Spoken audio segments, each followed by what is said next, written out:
नमस्कार प्यारे बच्चों, मीनाक्षी ई ट्यूटर में आपका स्वागत है। प्यारे बच्चों, इंसानों में और पशुओं में एक ही अंतर है, सोचने का, समझने का और तर्क करने का। और ये सोचना, समझना और तर्क करना इंसानियत से जुड़ा रहे, मानवता से जुड़ा रहे, इसके लिए आवश्यक होती है शिक्षा। और प्यारे बच्चों, शिक्षा को, इस काम को पूरा करने के लिए एक साधन चाहिए और वो साधन होता है पाठ्यक्रम। यहाँ हम इनडायरेक्टली कह सकते हैं कि पाठ्यक्रम जो है वो शिक्षा के उद्देश्यों की पूर्ति करने में या मनुष्य को तर्क करने में, सही तरीके से आगे बढ़ने में मददगार है। प्यारे बच्चों, अब यहाँ एक स्वाभाविक बात है कि जब करिकुलम को, एजुकेशन के सभी टारगेट्स को अचीव करना है तो करिकुलम कंस्ट्रक्शन भी कोई आसान काम नहीं है। जैसा कि आप यहाँ डायग्राम में देख पा रहे हैं, centre government, state government, MHRD department और स्टेट बोर्ड, इसके अलावा स्कूल एजुकेशन और हमारी हायर लेवल का जो करिकुलम है उसको डिज़ाइन करने के लिए UGC, NCERT, इसके अलावा जो स्टेट यूनिवर्सिटीज़ हैं, इसके अलावा जो सेंटर यूनिवर्सिटीज़ हैं, या हम कहें बोर्ड ऑफ स्टडीज़ और एकेडमिक काउंसिल, ये सभी एजेंसी डायरेक्टली और इनडायरेक्टली इन्वॉल्व होती हैं करिकुलम को डिज़ाइन करने में। इसके अलावा जो लोकल लेवल पे कमेटी बनती है, जिसमें हम कह सकते हैं कौन शामिल होते हैं, विषय के विशेषज्ञ शामिल होते हैं या पाठ्यचर्या से संबंधित विशेषज्ञ शामिल होते हैं, सामान्य प्रशासनिक अधिकारी शामिल होते हैं, शैक्षिक प्रशासनिक अधिकारी शामिल होते हैं, टीचर्स शामिल होते हैं, जो रिसर्चर है वो शामिल होते हैं और कम्युनिटी मेंबर शामिल होते हैं। तब जाके हम अपना करिकुलम डिज़ाइन करते हैं, उसका स्ट्रक्चर तैयार करते हैं।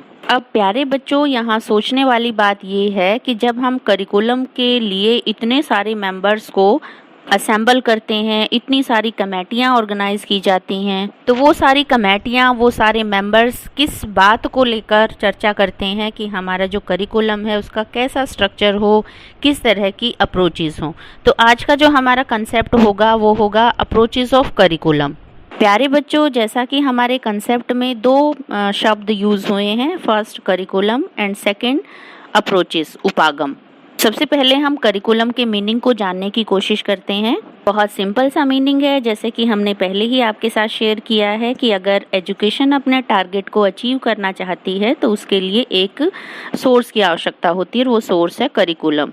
हम डायरेक्टली इसकी परिभाषा को डिफाइन करें, कह सकते हैं कि जिसके माध्यम से विद्यार्थी या स्टूडेंट अपने व्यक्तित्व का विकास करता है। सेकंड कंसेप्ट है हमारा यहाँ अप्रोच।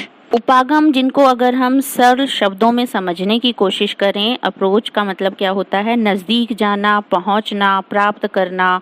चूंकि हम करिकुलम अप्रोचेस की बात कर रहे हैं तो करिकुलम के थ्रू एजुकेशन ऑब्जेक्टिव के नज़दीक जाना करिकुलम अप्रोच कहलाएगा। प्यारे बच्चों, जब भी हम करिकुलम अप्रोच को कंक्लूड करते हैं तो कह सकते हैं curriculum approach show the view point of curriculum development and design. It also include the goal and objective of the curriculum. और जैसा कि आप यहाँ डायग्राम में देख पा रहे हैं, करिकुलम अप्रोच में हम क्या शामिल करते हैं, philosophy of a person, it means व्यक्ति का सोचने का, समझने का तरीका।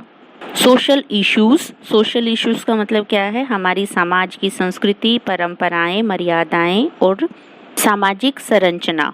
और करिकुलम के थ्योरेटिकल और प्रैक्टिकल प्रिंसिपल, ये सभी चीज़ें डायरेक्टली और इनडायरेक्टली करिकुलम अप्रोचेस से जुड़ी होती हैं। प्यारे बच्चों, जब भी हम करिकुलम अप्रोचेस की बात करते हैं तो हमने यहाँ 3 मेजर जो करिकुलम डिज़ाइन मॉडल के लिए यूज़ होती हैं उन अप्रोचेस की चर्चा की है। वो 3 अप्रोचेस कौन सी हैं? फर्स्ट है लर्नर सेंटर्ड अप्रोच।